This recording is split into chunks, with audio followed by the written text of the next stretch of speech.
Hey, this is Megan, your host for Conversations for the Moving Self. Conversations for the Moving Self is for anyone who's passionate about movement and wants to take this for a long journey in their life. I know what it's like to be told that this isn't possible, but there is so much proof out there of all the different pathways that you can take, and one of them I'm sure aligns with you. And through these amazing practitioners and artists that I have met over the years, I'm here to share all of their knowledge and expertise of how we can work together to make this life a reality. So stay tuned, keep listening as we dive into these incredible stories of movement and well-being practitioners around the world, reminding us that this reality is possible.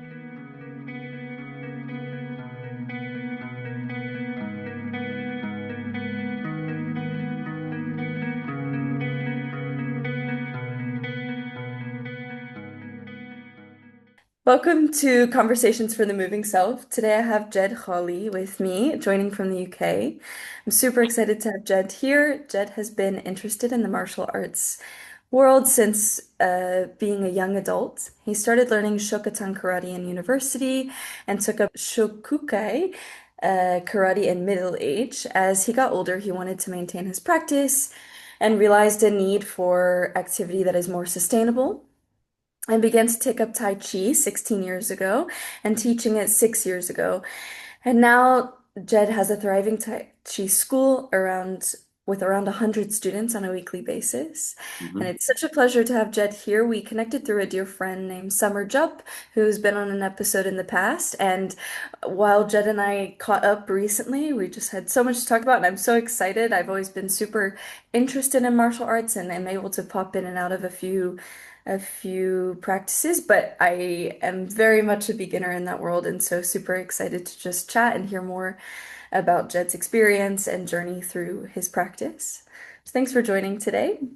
No problem, no problem. It's a pleasure. We'll start with just how your morning's going so far, how you're showing up for you and your movement and well-being today. It's quite early in your morning. Well, I mean, Tai Chi is something that sort of is embedded in who I am all the time. I mean, I've actually had classes yesterday. I've got classes coming up later today. Obviously, in my mind, I'm thinking about the structure of the lesson, etc., etc. But beyond that, really, Tai Chi just sort of permeates through a lot of what I do. In addition to thinking ahead to classes, I'm one of these people. I'm very technical. I like to watch videos. I like to see other people practicing it. I like to wonder and ask myself, well, why are they doing it that way? Why does the foot land just there when I don't do it that way? And this is very useful as well because these questions come back into the class sometimes, and you're able to offer people an outlook on something that can sometimes come across as they think it's simple, but it's actually quite technical. And typically in Tai Chi, there are various styles where, as you step, you push the heel back at the end, or you can bring the foot round at the end. And what's the difference and why? And does it make a difference at all? And the answer, generally speaking, is it doesn't. Um, and you land in a place where people understand a little bit better about how they're practicing. And these thoughts are going through my mind quite a lot. Um, does that make me obsessive? Probably borderline, yes. Yeah.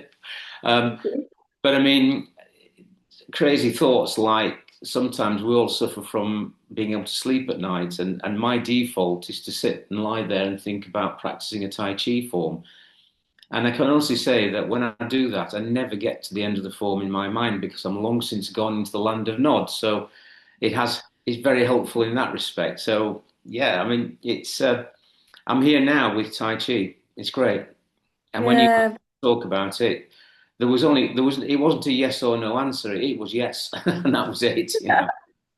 So it's something I think so many like movement practitioners relate to of like just being the passion is so rooted in us, but then it becomes a practice of life and is taken out of the physical form and into the mental side of things, but also can be something where we can concentrate our energy. Or even today, as I was teaching a class this morning, I was like, oh.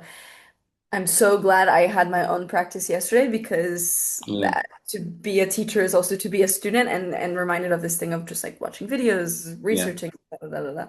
Like it's so fun. I'm so lucky to be so Well, passionate about something. it is great, and like I say, with Tai Chi, I mean, I have a wonderful patio at the back of the house, so when I can, I'm out there practicing on the patio. But like I said, the practice isn't just the physical element, there's the mental element. And it's thinking about what you're doing. And typically, just recently, I was practicing the Yang 32 step sword form. It's not something I teach, so it's just personal practice. So inevitably, I don't do that form as often as I might do other forms because I'm not doing it in class. I've not forgotten it, but I can feel as if it's not there when I first go through the form. But then I feel Mm, like it's coming back. And I tick all the boxes for where are my hands, where are my feet, where is the sword, etc. And then you start to flow and you find the balance. Um, and oddly enough, even though you've gone away from the form a little while, whether you've forgotten it or not, to come back and refresh yourself and learn again, you see things from a completely different angle very often. And then you mm. learn more because of it. And that's what I really enjoy. Yes, it makes me think of this concept of the beginner's mind and like what sometimes I think as a younger dancer, I had a struggle with this when I was younger of like understanding that actually time away sometimes allows more growth or you to see it in a different perspective or to find something new and also that it's important to give yourself that space sometimes in order to gain the perspective or to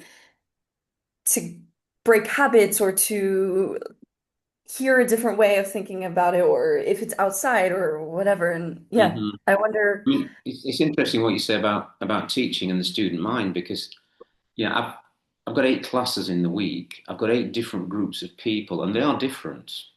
Same material, same lessons sometimes, but the outcome's very often quite different. And I've got a group of people on a Wednesday evening who simply seem to have progressed.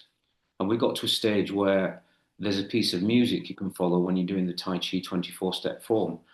Um, and it's a very difficult piece of music to follow. It's as if there's a bass line with the rhythm, but there isn't. There's a rhythm there, but you have to listen for the absence of a rhythm to hear the rhythm, if that makes sense.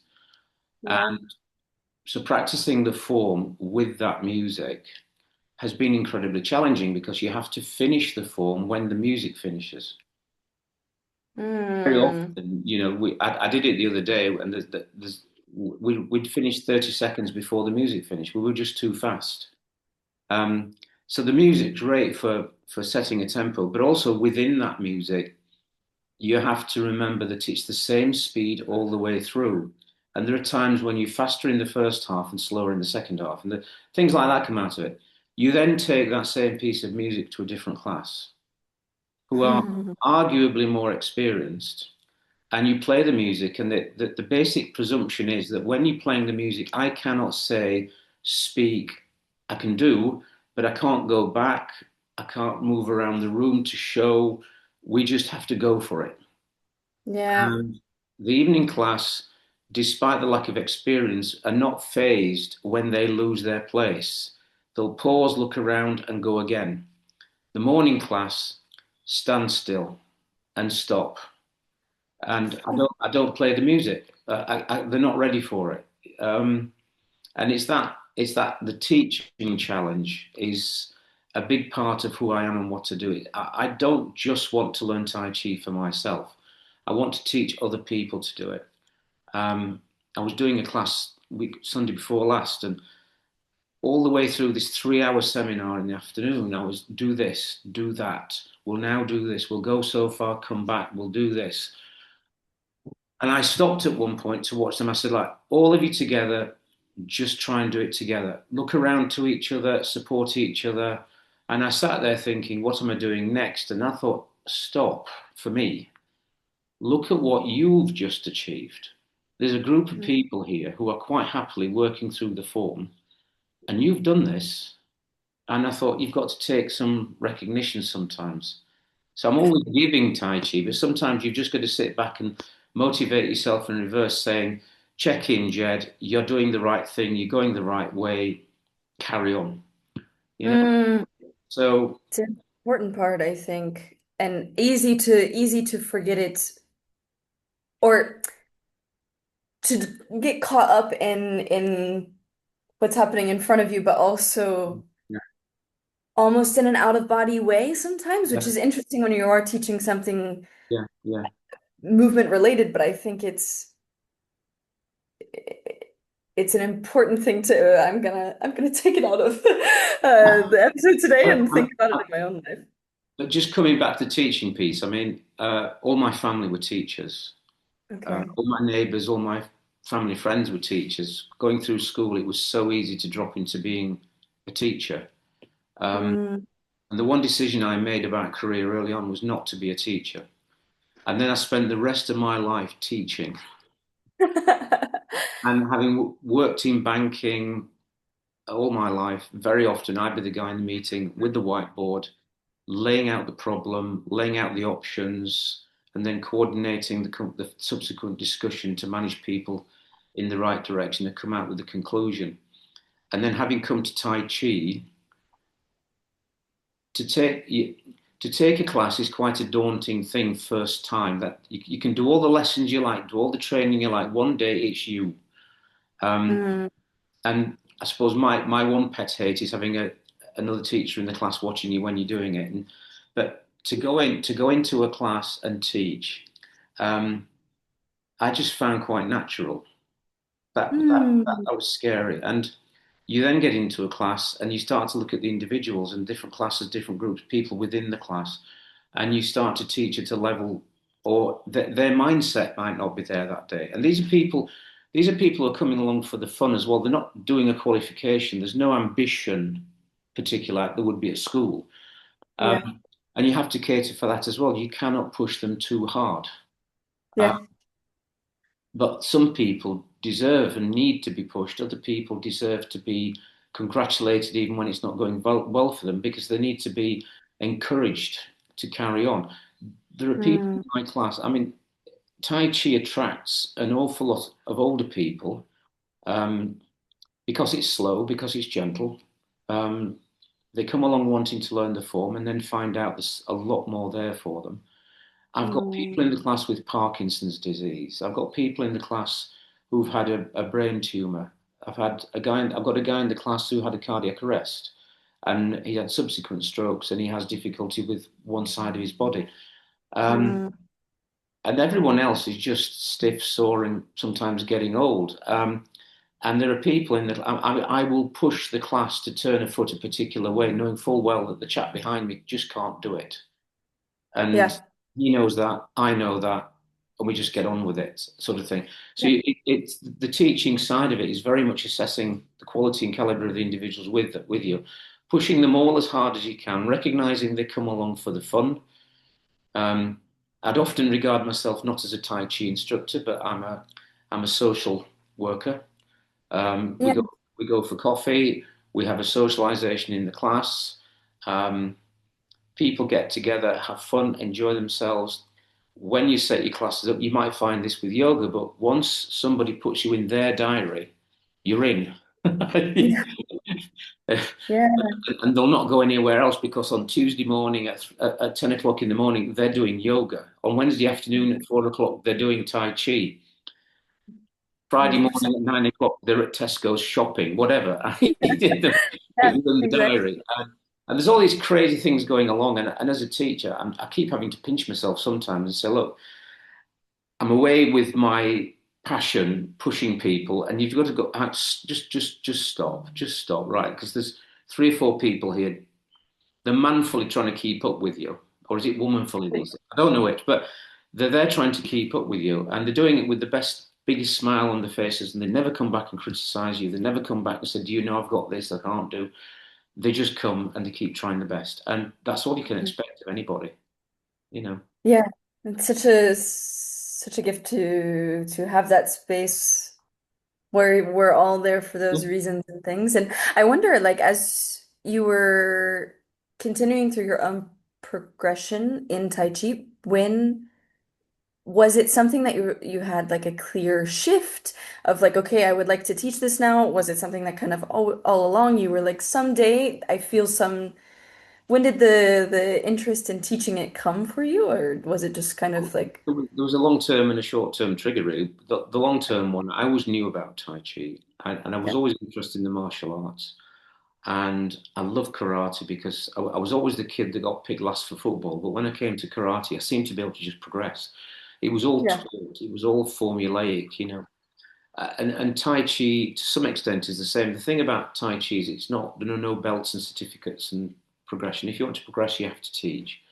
But I got to a point in time where I began to realize that my career was reaching its end date, its sell by date. It wasn't over, but um, unless I really pushed myself very hard, I wasn't going to go very far very quickly.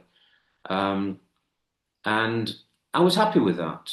You know, there's more to Yeah, life than just work. yeah, When definitely. I did come to, I stopped work. I stopped work for personal reasons. I didn't stop work because at the time I wanted to retire, but I did recognise that I could have carried on working and still be there at 70 and thinking, where's my time gone? I'm rich, but where's my time gone? Or I could have gone sooner and been had less money and whatever. And it was in that sort of mindset that was whirling around. I just thought, well, I don't need to work so hard at my desk anymore. I'm always stressed wherever I'm at. I'm taking it Mm. on. I'm passionate about it, but I'm taking it on too much. And I struggled to find a line to where I say, right now, walk out of the office and forget about it. I could never forget about it. And I sat there one day and I thought, I need to do something. And I'd seen this advert locally for a Tai Chi course. And I thought, well, I've always wanted to do it. It's half a mile down the road. If I get home off the tube at 7 o'clock, I can be there for 7:30. Why not? And it was one of those moments where you go, why not? So I did. Because so many times Mm. you go, why not? And you don't. Yeah. So I did. And it was a bit hit and miss to start with. I did 3 months. He moved the class back into his other class a couple of miles away. I thought that was then too far. But after a little while, I thought, no, I can do this. I need, and I sort of got the bug. And Tai Chi is one of those funny things for a lot of people. You start, stop, start, stop, start, stop for a while, and then you start. And I was made redundant at one point, so I was able to do daytime classes with a different teacher. So I was introduced to a different style. Um, and then really, I just thought, well, I want to get on me for me. Um, Mm. and I started to do little things like before I'd turn up to the class an hour early and I'd practice in the hall before that. And I found other people were turning up and they were following me. And then the teacher would come and I'd say, just to let you know, I'm just practicing my own benefit. These guys just happen to have tagged along. And if they That's just how weren't, they go. but they'd start to ask me. So I'd Yeah. tell them how and why. Um, and so I got the bug. I got the bug. Yeah. As a student, I then you have this moment where you have to take responsibility for yourself, for your own learning. And it's sometimes seen obvious, but of all the hundreds of people I'm teaching, or 100 people, um, there's only one or two have really made that leap. Mm. They go to class and their questions are very detailed. They know what the move is, but they want to know something about the move. And the Yeah. rest haven't. And I do try, when I teach, I will do say and show. I'll Yeah. do the practice with them. I'll talk them through it. I'll stop and explain it. And then you find you'll say, right, so we're going to do the next piece of the form now. I won't speak. Their faces drop. Oh no! Yeah. Oh no! It's And true. this is when the car crashes start to happen.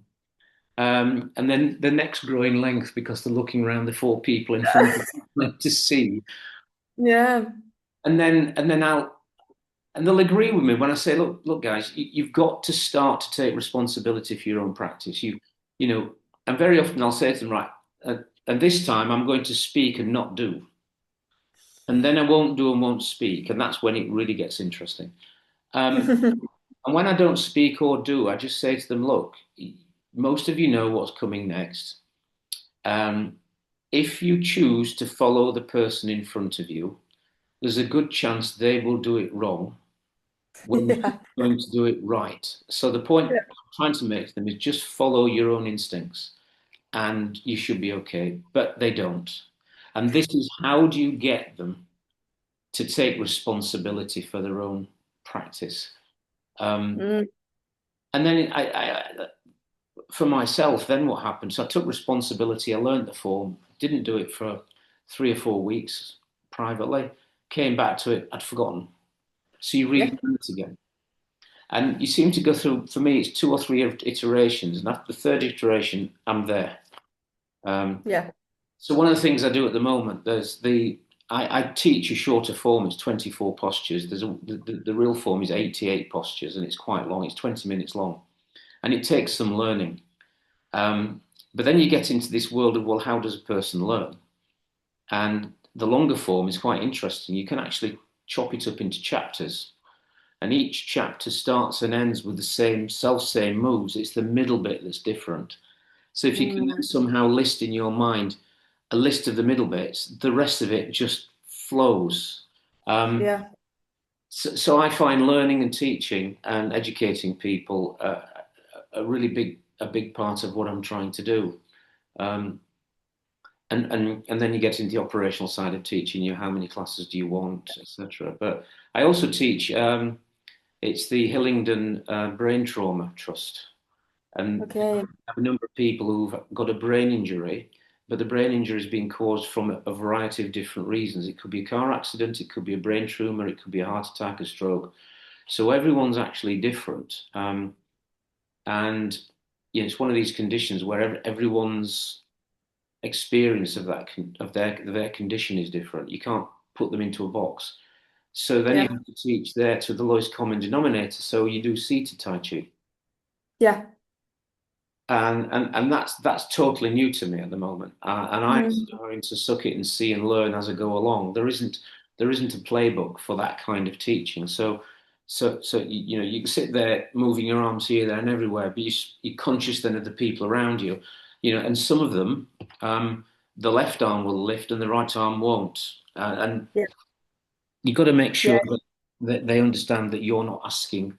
And you get people who've got severe heart disorders and they cannot raise their hands above their head. Medically, Yeah. can't do it. So you get into all of these things. And I'm not a medical practitioner. You pick things up as you go along and you rely very much on the people who run the charity to just guide you sometimes in the right direction. But that's also utterly fascinating. Mm. Um, And yeah, how as a teacher, then it's a how you can invite and offer and still create, like you were saying, the yeah, understanding that everyone's different and it's going to look different in everyone's body, but it's about yeah. working to your best and striving for your version of excellence within what the image looks like, but I whether mean, it's I've rooted got in it. one student I need to call out here. She's been coming to me now for 4 years. She's got severe arthritis, ankles, knees, hips, shoulders, back. She's got fibromyalgia and she's Okay. got overactive joints. And she arrives to the class on crutches. Yeah. And very, very early on, you obviously want to help open the door, help them in. Sit, you're overcautious with them. And her response was, well, Jed, she said, given my circumstances, she said, I could be sat at home now in pain, or I can come to you and practice Tai Chi and be in pain. There's no difference with my condition. And she comes to class and we're doing things and suddenly, ow, you get this shout. And everyone's learned to ignore it now. She just said, ignore me, like this. And a little while ago, I was trying to put together an article. And within Tai Chi, and we've not touched on this yet, but there's a breadth and a depth. And everyone wants to come in and do the form because it's a sequence of steps. I can learn that. That's what I see these people in the parks in China doing. And I very often say, long before you get there, you will have started to plumb the depths. And with this girl, she simply cannot do all the moves. She desperately wants to be like a ballerina doing this perfect performance of Tai Chi. And she knows that she can't. and we will work on certain steps that are different, that enable her to keep moving. And sometimes she just stops and shuffles around and carries on. And I got this article from someone else on the concept of yi, yi in Chinese, it's intention. And within Tai Chi and Taoist philosophy, the idea is that the mind leads the body. Where the mind goes, the body follows. And that's in a Western sense. Well, no big deal. Of course it does. I think I'm going to step forwards, so I step forwards. It's logical. But the Chinese make something out of this. And I was saying to this girl, I said, look, I said that what I'm getting at is that Tai Chi is a physical thing which you struggle with, but the mental thing you don't struggle with. You're fully compos mentis. You just need to apply your mind to the movement. And we've often said, she came on a sword course. I could not believe this, swinging a metal sword around with her condition. But I did say to her at the time, I said, you might do a form and someone might come along and say you did that wrong, to which your answer is, well, yes, I know. And if I could do it right, I would do this, this, and this. So you got that mental ability to lay out what you should Yeah. do. And, she takes great comfort from that. And within Tai Chi, you absolutely must. Now, to come back to what I was saying before about, how you learn the form, you learn it physically and mentally. And you probably get this in dance. You can stand there and think in your mind, I'm going to do this, this, and this. You then want to do it, and it doesn't happen because your body hasn't learned it. Yeah. And there is this whole body and mind thing. And ultimately, you want the body and the mind to forget that you need to remember anything because it does it anyway. And then Yeah. your mind settles and you flow through the movement. And Mm, this this yi intention is taking that step back to her taking on the idea that she can still think through the steps. And it's not just thinking through the steps, then you bring in this depth and you can play a game like I'll play a game like I'll stand in a posture. They all know what the posture is. I'll say, right, what's wrong? yeah. You go, it's, it, it's quite interesting actually because you get some exceptionally complex responses when really I'm doing something incredibly simple that's wrong. Um, but this is where you start to bring her in, and she's very engaged with this part of it, and she's looking hard because she's trying to bring her mental ability to the fore, the fact that she knows what she's doing, why she's doing it, how she's doing it. Mm, Within all of this, there are a gazillion other elements. I mean, the energy in the body's there, the lifting, the sinking, and the controlling of your space. mm, So there's so much more in Tai Chi, and teaching her is a whole different thing to anybody. yeah. You'd take everybody else along the same journey ultimately, but she needs that knowledge now, not later, because Yeah. Yeah. that's what she does now. Yeah. So yeah, I mean, it's great. The conversation around it being so much more of so much more than just the physical form Yeah, felt very apparent to me as you were speaking, and in the same way that like in a dance space, like I've had friends in the past, we've had conversations around, trying to pick up sequences or phrases and how does it go. And I think I was lucky when I was younger, the space that I was in really drilled the mental skill to be able to yeah, pick up yeah, things. But at the same time, there was things I've learned from friends recently where they were like, "Oh, I I can't pick it up as fast as you," but then equally sometimes they understand more of actually what was yeah, happening. Where when I was younger, maybe I was just seeing a shape and not understanding exactly how to move through said shape or what the pathway, what the intention was in yeah. the pathway, rather than just, okay, this is what I do. And then when the teacher maybe steps out, it's like, okay, I know what I'm supposed to do, but I have no idea why, or I have no idea where we're going. And this thing of it's so much more complex Taking it than down though to more fundamentals. I mean, I've never done dance. You watch the movies, so maybe I'm. um, to what extent do you learn a movement, and then as you practice that movement, your teacher will then say, "Lift your head," 100% and all the explain. time. Okay, so that element, so there's the movement, and there's doing the movement properly. but Yeah. doing the movement properly requires this added something that is taught as you do it. Now with Tai Yeah. Chi, we do this before. I often say, and people never buy into this. The first class they ever do is the advanced class, and I teach them how to stand. And Yeah. within that standing, um, how to turn, how to lift. You're lifting the head, dropping the shoulders, relaxing the shoulders and glutes. My analogy is the skeleton in the surgery at the doctor's office. You know, the skull's hanging from this thing at the top, so your head's being suspended from the ceiling, and everything else is just hanging off it. And it's that sense of there's a shape to what you do, Mm, it's not tense, and you've got to definitely. hold that posture. So as you start to move through the various postures in the form, you come back and you're saying, lift your head, relax the shoulders, relax the glutes, and that's when you realize that this is the element of internalizing now how you feel about something, and you're Mm, extending your arms, and people, you'll say things like push. Well, the arm straightens out because that word push means you're trying to push, and then you say, well, actually no, you bring it back a little bit and always keep a little bent arm. So there's this challenging concept of just restraining yourself all the time. Tai Chi is, it's less is more.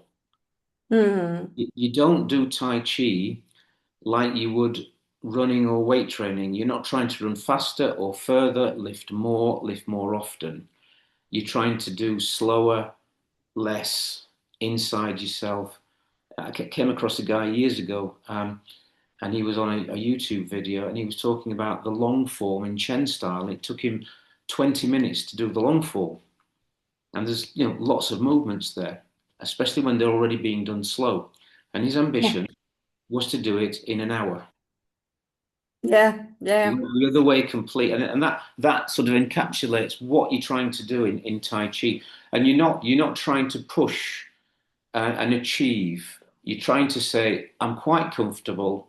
I'll get there. I'll just enjoy the journey. And Mm, I mean, there are things that happened to me in my life. I mean, I've been on work projects and lifetime issues where something will resolve itself, but it could be 2 years away. How do you deal with that when you want it now? yeah. Because it's causing you stress, you want it solved now. And you just have to say to yourself, I'll get up tomorrow morning and I will keep walking forwards, comforted by the knowledge that one day I will get there. And, Mm, and you do. And this is what's called life experience, because when you're 21 years old, you might not have gone through that. When you're 42, you might have done it once or twice. When you're 62, you're thinking, I get it. um, and you just have to sometimes. We were talking the other day, and I was pondering this morning, and I'm jumping ahead a little bit here, but that's uh, okay. we were talking about a little bit of Taoist philosophy, and I'd come across this before in karate. That there's this concept of Wu Wei, and it's to the uninitiated, it's the 1960s sort of uh, yuppie, not yuppie, you know what I mean? That era of people where you just go, oh, you go with the flow, man, you know. And that just about touches on what Wu Wei is. Wu Wei is not going with the flow. It's part of it, and there's much more to it. And you think, well, if you go with the flow, it's kind of like saying, well, years and years ago when I was applying for jobs, I'd apply for a job. This is the one for me. You go along and it wasn't right for you, and you think, well, I messed up there. Why did I not think? So the next time the boss comes along, I want to promote you, Jen. You think, well, I'll go for it. I'll go. He knows better than I what I can do. So and it's still wrong. Mm, And you don't quite know which way to go with these things. But Wu Wei is more of a long life thing where a good analogy really is to say, well, you've got the canoe and the yacht. The canoe is not Wu Wei. The canoe is you're trying to force your way forwards in a straight line through waves and currents and the wind to get to the other shore. With Wu Wei, it's I'm in a yacht and I will sail using the tides, using the currents, using the waves, using my skill sets to get myself to the opposite shore.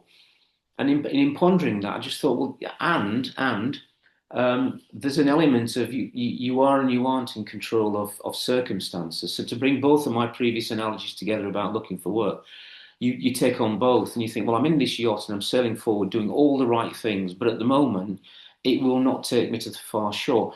I'm going to hit this island along the way, and that's where you're at for that point in time, and then you go on. So, in a sense, Wu Wei is this fantastic philosophical principle that says you don't barge through the front door with every problem. You think about the problem. You may go round the back or round the side or not going at all. And you have Mhm. this much more relaxed and strategic approach to things. And as you get through life, you begin to sort of get comfortable with the idea. I know where I want to go, so I've got the objective, uh, but I'm quite happy not getting there tomorrow. I accept that what I'm looking at is something that's going to take time. And I may stop off along the way doing different things, but I will eventually get to where I want to be.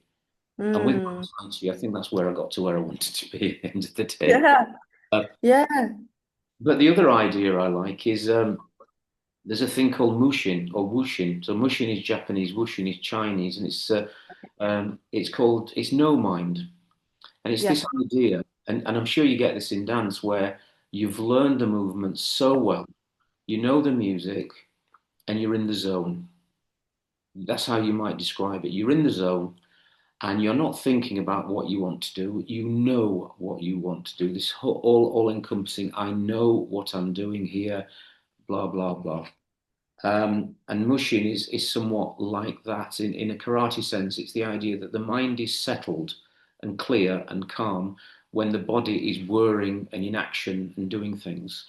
Um, and I just it was an analogy actually with there's a book written by a 15th century Japanese Buddhist monk, and in it he encapsulates this idea of the samurai who's trained all his youth, gets to the point where he's taking his final tests and whatnot. And one of his tests is a philosophical test where he's asked if he's faced by 12 other samurai determined to kill him, what does he do? Uh, Mm. the wrong answer is, well, I'll do this, this, this, and this. And at that point, the instructor will say, well, too late, you're dead. Because you had to stop and think about what you were going to do, you wasted Mm. time. At that instant, everything's so fast. In that instant, you've wasted the time. The right answer is, I just take each person as they come and run Mm. straight away. And that's the right answer. Now, would that samurai survive 12 people attacking him?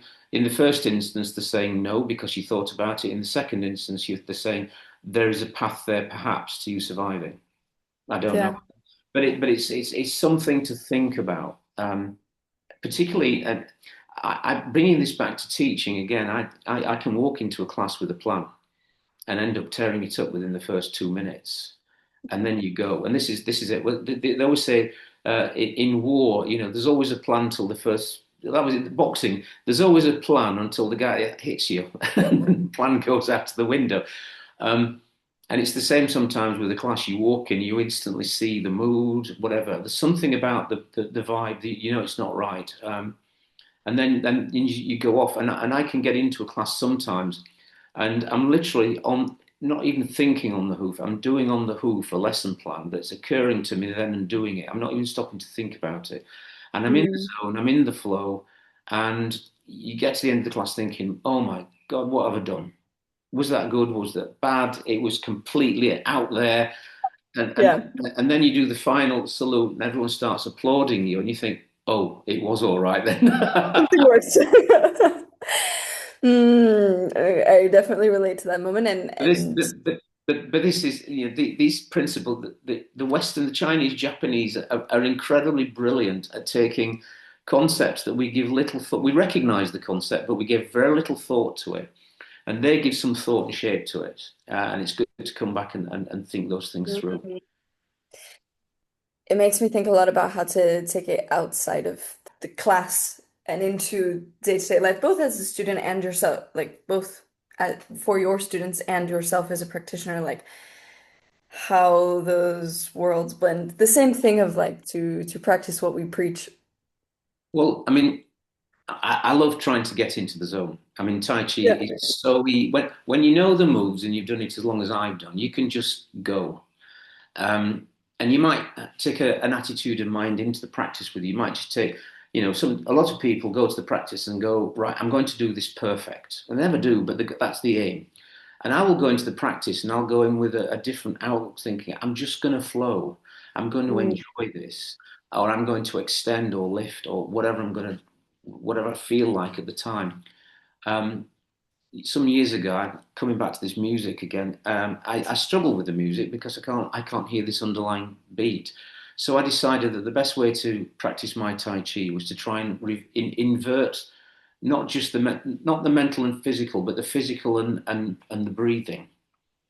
So mm, with Tai Chi, because it's slow, one of the issues is that when you know a move, you speed up. When you don't know a move, you slow down, and that's the flaw. You've got to go tempo, same speed. So I thought, right, one way of setting a tempo is to breathe. The mm-hmm, challenge is to breathe normally, not to mm-hmm. breathe faster or slower. And I Yeah. was in this practice on one occasion with a group of others, and without saying anything to anyone, I just took on this challenge of breathing.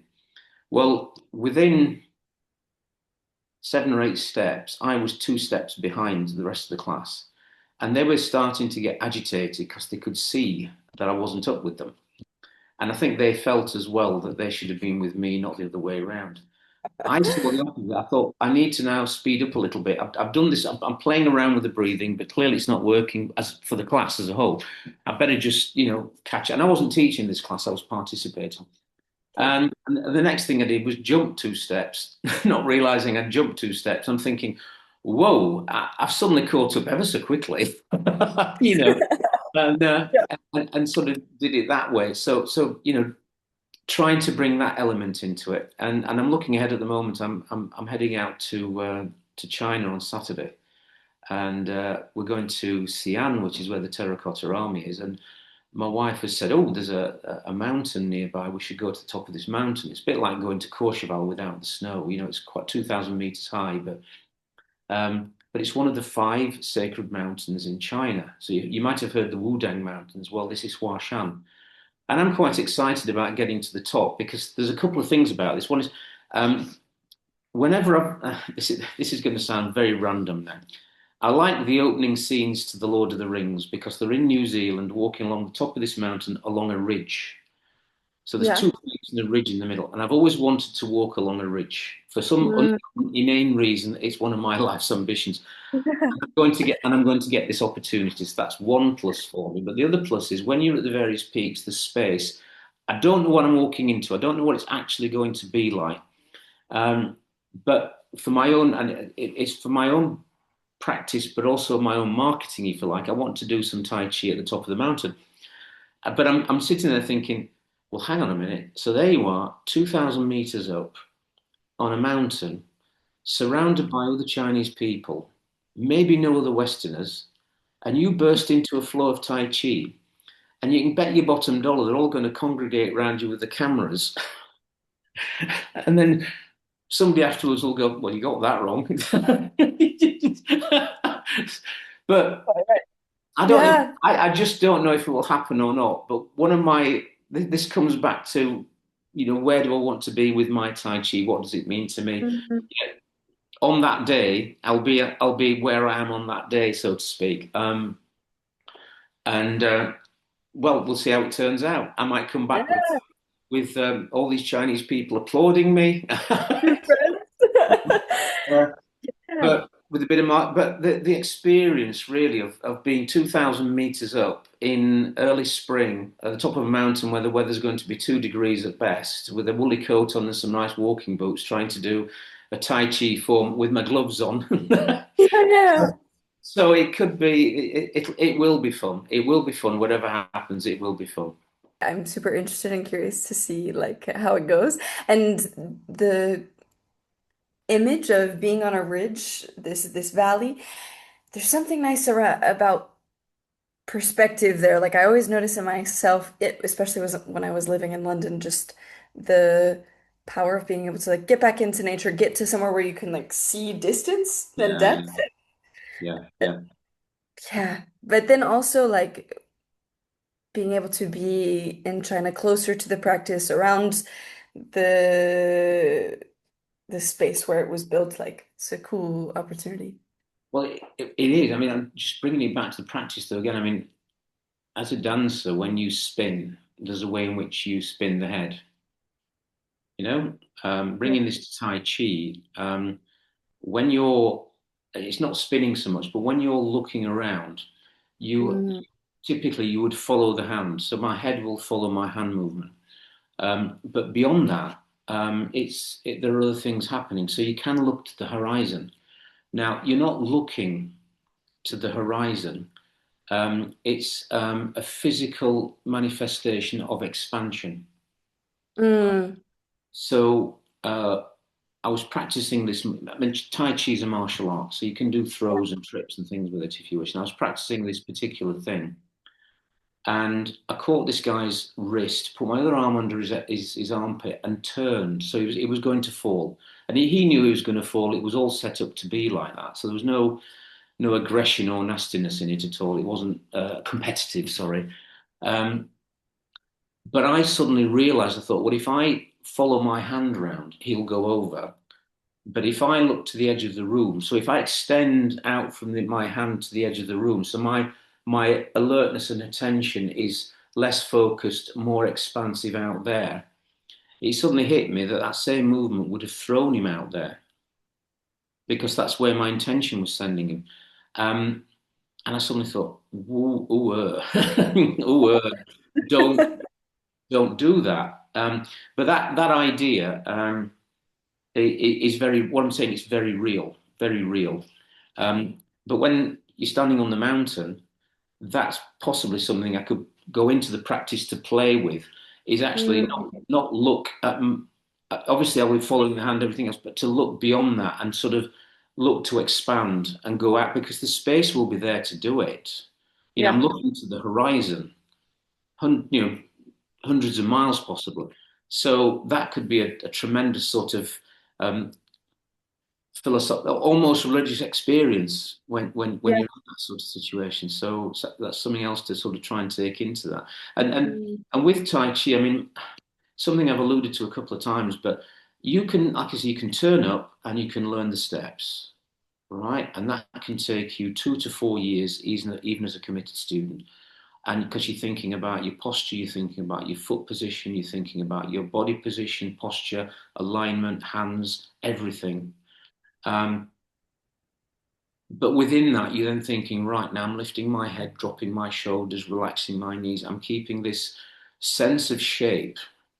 You know, there's a feeling from a lot of people, I sense, that they think Tai Chi is good for relaxation. It is, um, but don't go too far with the word relaxation because relaxation really means that you should be in a spa, laid out, enjoying yourself and relaxed.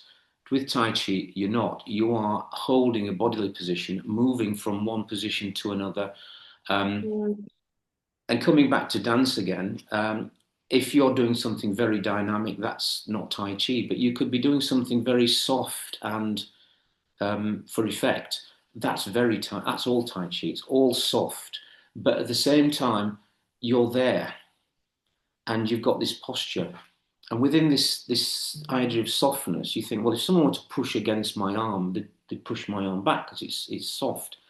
But at the same time, you're trying to say to yourself, well, actually, no. What I'm trying to do is, having gone into a posture, I'm trying to hold that posture, that circle.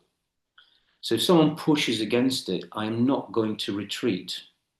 mm. And the trick very often is that you will lean back into that person pushing you. And if they were to suddenly take the hands away, you'll fall forwards. And you're not supposed to do that either. Yeah. Um, the little practice we do where we do hold the hands circle in a circle and someone will just gently push against it, lending you their energy just to give you a sense of a push. And your objective, the challenge you've been set is to do nothing other than ignore them. They're not there and hold your Mm, and not fall forwards or backwards. You expand outwards. So in your mind, you're lifting, sinking, going out sideways, going out forwards and backwards. And you have this solidity, mm. which at the same time, there's no tension in the shoulders or the glutes. And this is very counterintuitive because when someone pushes against you, you push back. Of course you do. That's what you do. But if somebody said to you, no, hold your shape, do not push back. If they push you, release the tension. If they push you harder, release the tension more. And this Mm. incredible thing then happens where the backs of your heels push more and more down into the floor because their pressure is going straight into you and down to the floor. And this is going to sound crazy. People will go, yeah, yeah, this is very woo woo. You know, you've got to see it to believe it. It's just one of those things, and I'm not saying it lends itself to any other purpose, but it teaches you about the flow of energy through your body and what you need to do to manage it. Um, and it's about having relaxation in the core, but some element of structure and form on the outside at the same time. It's actually Mm. very, very geometric and mathematical. Is Tai Chi. There's nothing magical in it at all. It's all about alignment. If your body's aligned, it'll stand there and people will push through, and their energy goes into the floor. Mm. Um, and you've got to see it to, we've got to do it to believe it. Actually, um, Uh, it, Definitely. and that's another aspect of it. I mean, um, I was talking to a colleague of mine recently. I teach Tai Chi form. He teaches Tai Chi energy. Um, Okay.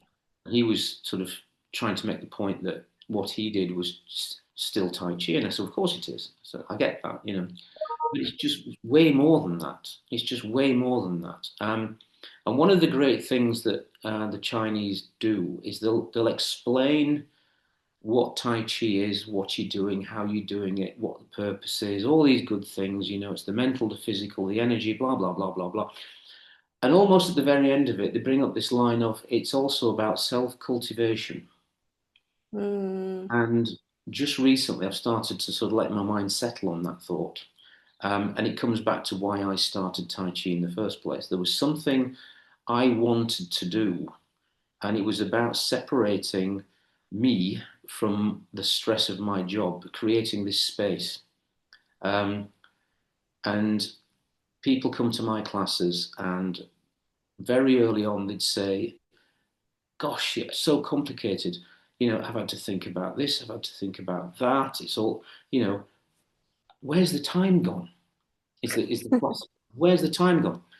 And then I very quickly sort of put sort of shape to that and said to them, but this is the point of Tai. It's the point of any exercise actually. It's not just Tai Chi. But you Yeah. go into a class, that class is all encompassing for an hour. And then you walk out. Now, does that make you any less stressed with life? No, because you've still got your problems. They're as big and as nasty and as complicated as they always were, but you've just created this space to Yeah. put the and that's you put your problems in a clear plastic box. You put them in the corner of the room where you can see them, and then you go back afterwards and take them out. And they've never gone away, but for an hour you've forgotten about them.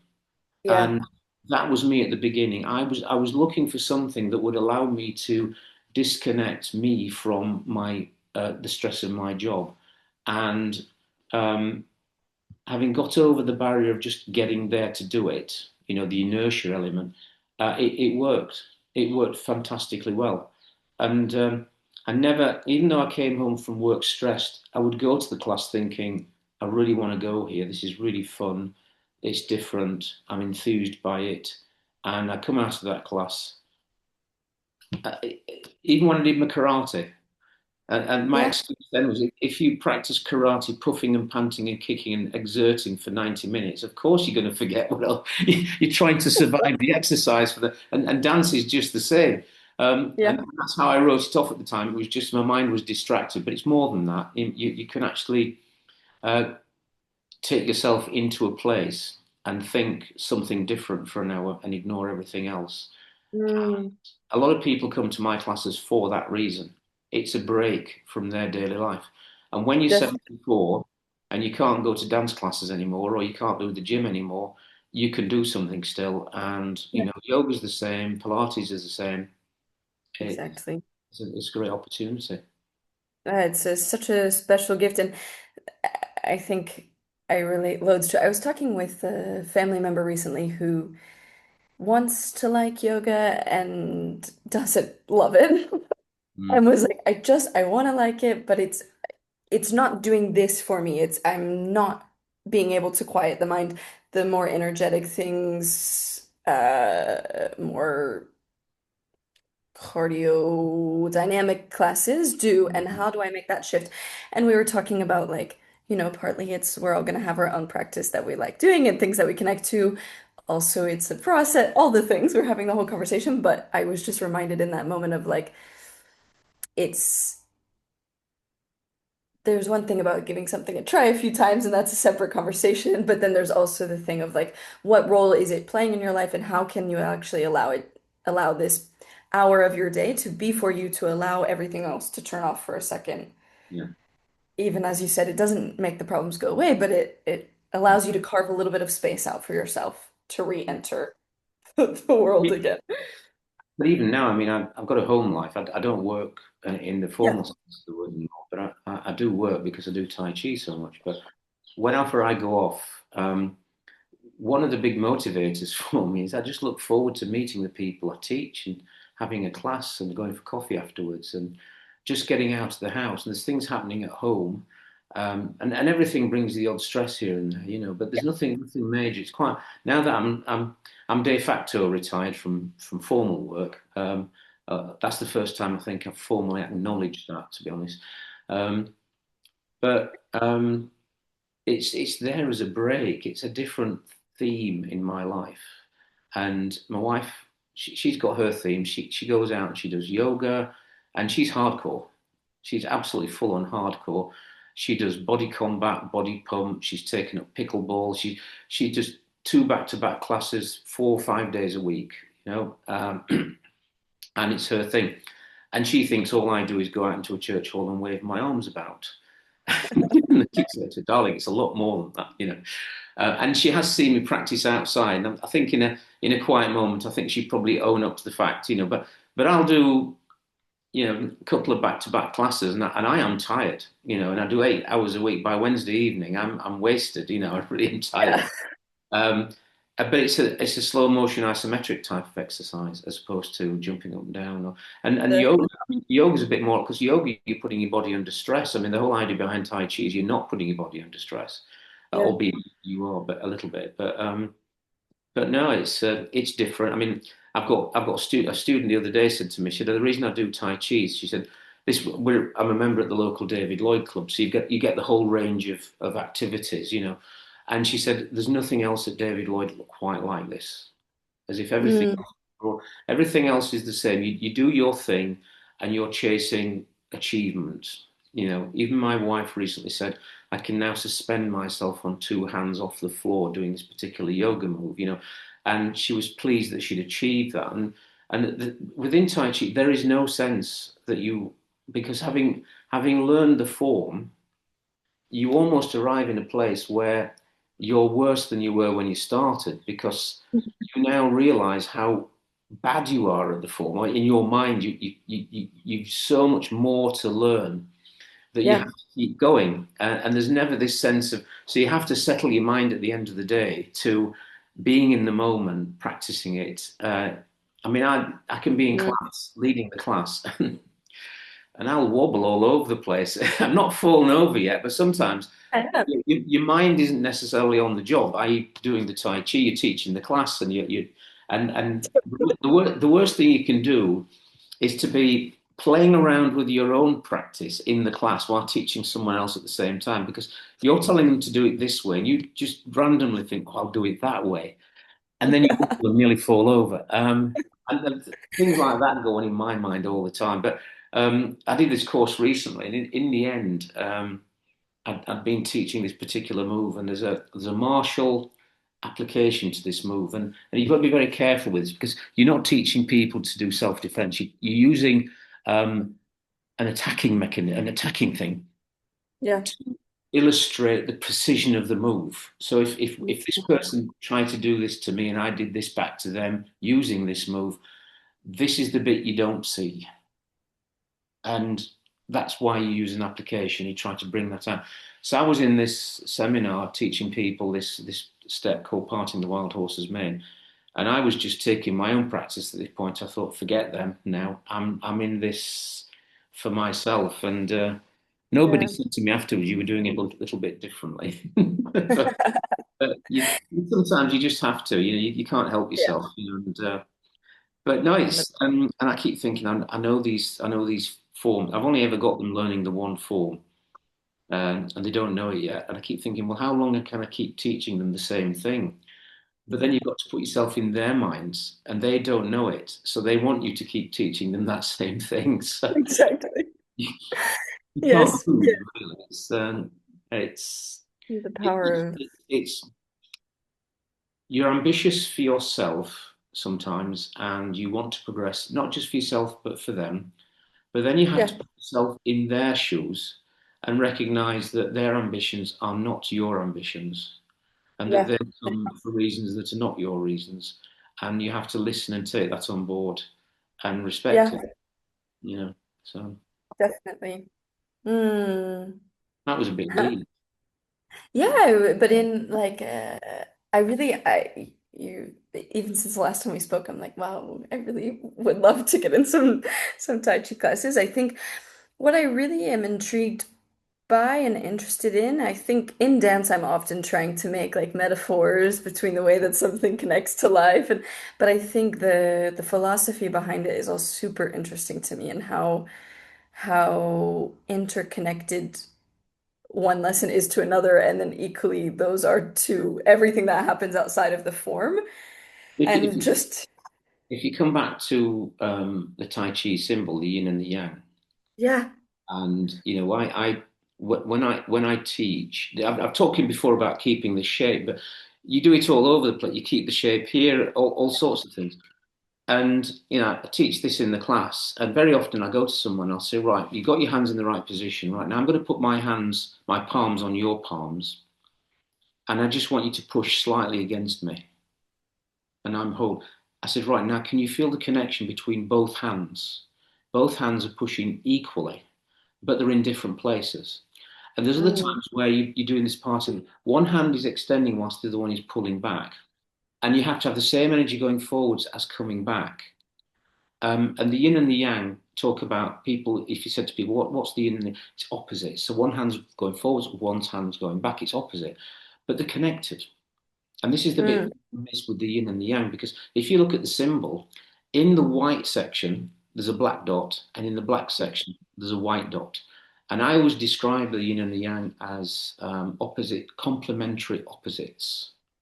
They've got to complement each other. They can't just be opposite. Equal and yeah, opposite, complementary opposite, whatever it is, you can't just be opposites.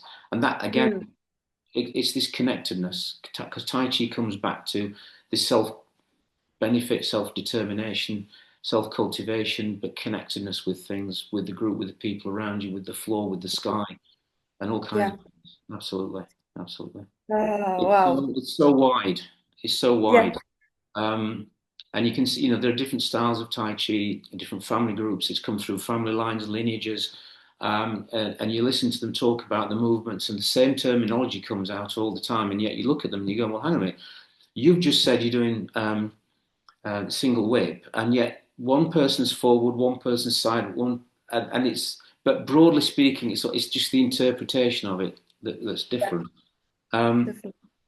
and it's just brilliant. I'm starting to wax lyrical now. I quite, No, but the it passion is comes. brilliant. And actually, it brings me nicely into, well, nicely, but equally, you've kind of answered it already. The question from the previous guest, which Yeah. is, we've already talked about what brought you to Tai Chi, but where you see yourself heading in the next 10 years with Tai Chi. Like what keeps you here? What keeps you excited? And I feel like we're already kind of discussing it, but maybe it's yeah. Innately, I like the concept of body movement that has a martial aspect to it. I've Mm, never been a boxer, or I never wanted, but I like the masculine aspect of movement, if you like. yeah. Um, One of the things that keeps me here is that I have these eyes wide open moments from time to time, and they're not frequent, but they're often. Mm. You might have someone else teaching you. You might be doing something yourself. Um, at the moment, the most basic thing that anyone can do is stepping, and you try to teach them Tai Chi walking. Contrary to Facebook, you don't lose 4 stone in weight in the first month, but you teach this movement, and it's very difficult to get people to do it, even to the basic level you want them to do it at. And I was in a class a couple of months ago, and I watched this movement happen. It was what's called a shoulder barge, and I've tried this shoulder barge, and I can't get any dynamic or pressure behind it. Just it feels false. And I watched this girl do this shoulder barge, and it was spot on. And Mm. I'm a great watcher of other people's mechanical movements, and I'm a great believer that sometimes what you think has just happened hasn't happened in the shoulder. So a shoulder, Mm. you think it's in the shoulder, it's happened in the hips. Mhm. Um, Mhm. and it's analyzing what is it that person is doing. And that's brought me back to trying to emphasize in my classes with no arms at all, just Tai Chi walking, what you should be doing. Um, Mm. and really getting into the nuts and bolts, the weeds, if you like, of basic movement. And I find that fascinating because there's something there. And to teach someone the idea that if you, I was my first karate teacher taught basics. He was an England international. He was in the team that beat the Japanese in 1974 or 6 for the first time. He was incredible to watch. And he only ever taught basics. And one person once said to him, "So when do we get to do the complicated stuff?" He said, "By the time you get to the complicated stuff, it'll be basic." In other words, most of your movement will be so ingrained in you, the extra piece you add will just be basic. Um, Yeah. and it's so difficult. One of the reasons the Chinese developed this shorter form is they didn't think the Western mind was patient enough to learn the longer form. Um, I think it's sort of worse than that. Yeah. There is a tendency in the Western mind to want to progress. So much. It's okay to regress and to Yeah. go back, and that okay, you progress, and someone comes along and does something, and you go, "Hang on a minute, I'm not doing that. Why? I need to go back," and that's what I like to do. I like to regress. Mm. And another a great example of this, there's he's Master Wang. He's a very famous Yang Tai Chi teacher in China.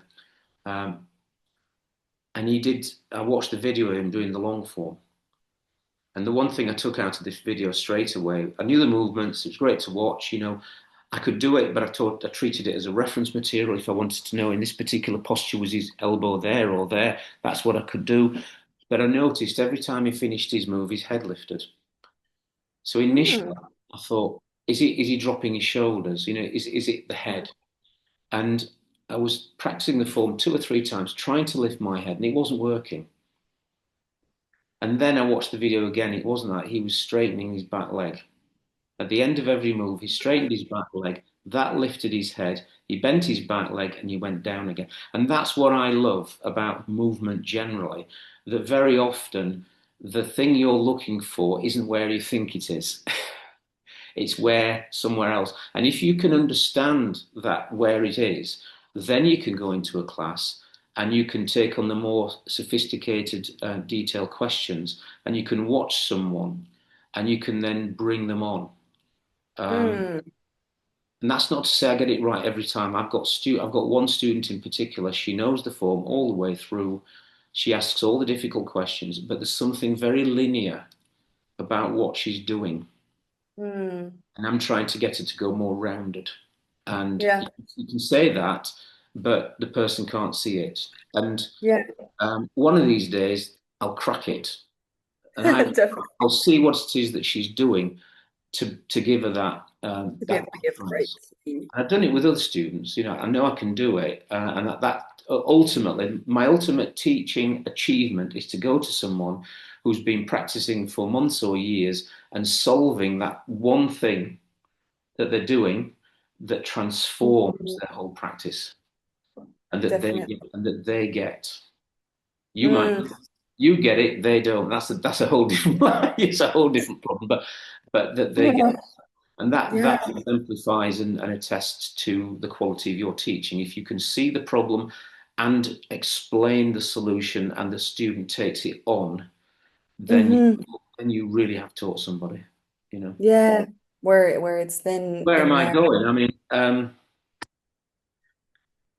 another aspect of this is the fact it's a little business for me. You know, I've got income, I've got expenses, I have to book halls, I have to teach classes, I have to do the marketing and the sales. I've got bank accounts to think about, tax man to think about, all that. Really, All the fun stuff. isn't that what we really do it for? Oh Um, yeah. all that going on, and I've always wanted to run a little business, and having gone through the formal working environment, I realized a number of years ago that actually the safest job in the world is to be self-employed. As long as you get out of bed in the morning, nobody can fire you. And having So been made redundant 3 or 4 times, in situations where you thought things were going well, but the business just turns and goes in a different direction, and you're out, and that's yeah. harsh. And it's not your fault either. Yeah. There's Yeah. no, so I wanted to just test myself, and it works. And I've made changes along the way and worried about it, and then just sort of, well, just do it, and it's worked. Definitely. You know, I'm of an age now where, there's a limit to where I can go in time. But I do have ambitions. And so far, this last couple of years, my objective has been to grow numbers.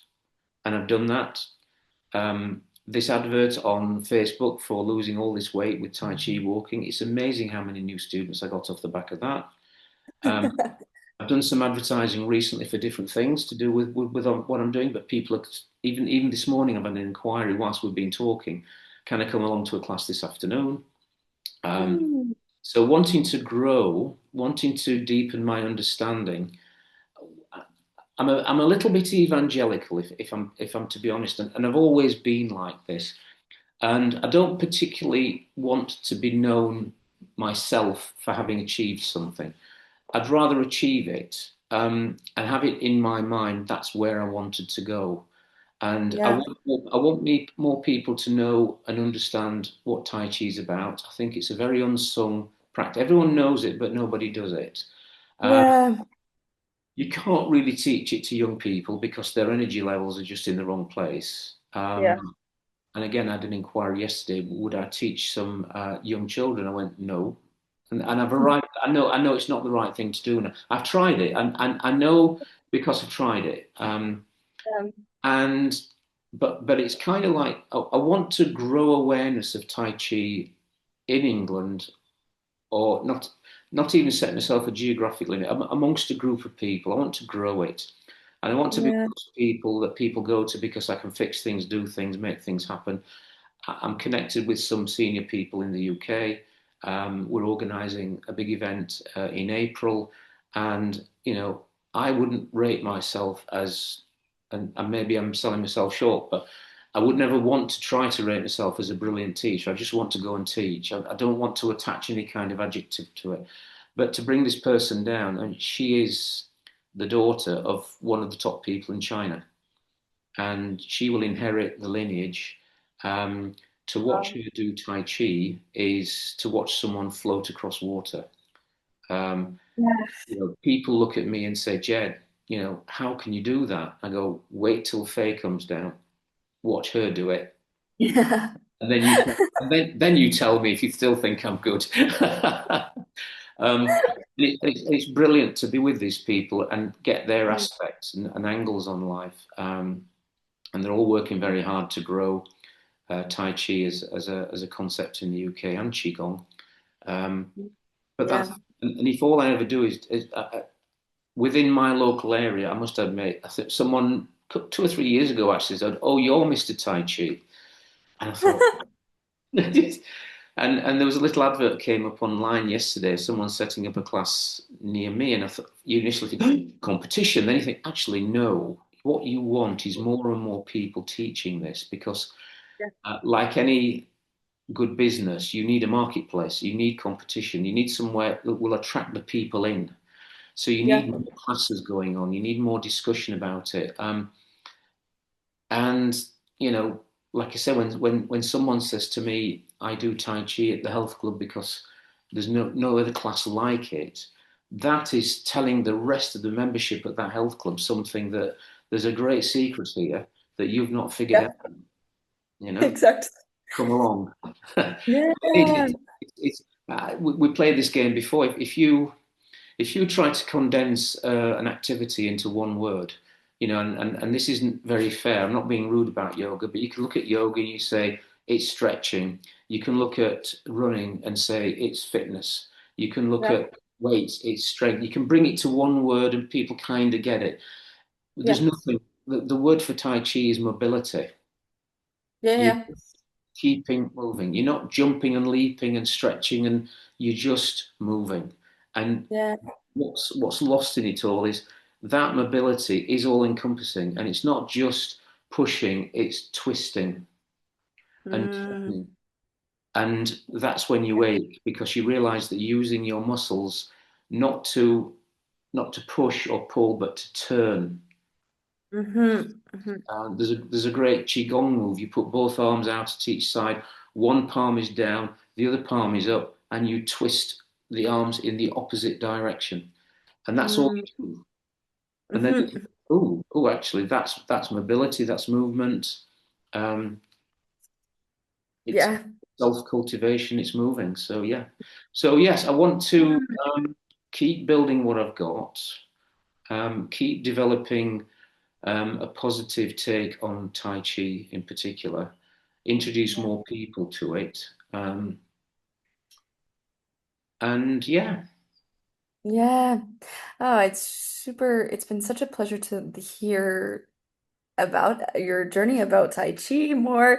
I'm super, I'm really like, okay, I need to start researching around me where I can take some classes because I think, yeah, it's just been such a nice hour of life yeah, for me.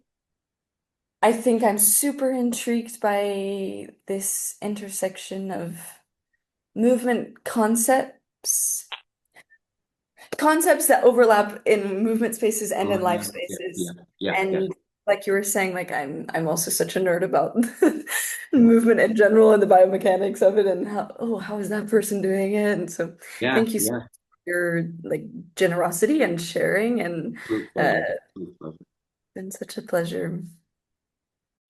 We at Conversations for the Moving Self want to say one final big thank you. We know what it's like out there to try and pursue this movement career in a long term, sustainable way. When it gets hard, you know where we are. Stay tuned. Next Saturday, we have another amazing episode coming out with a new guest to share their experience of navigating this career firsthand. So, big thank you again, and see you next time on Conversations for the Moving Self.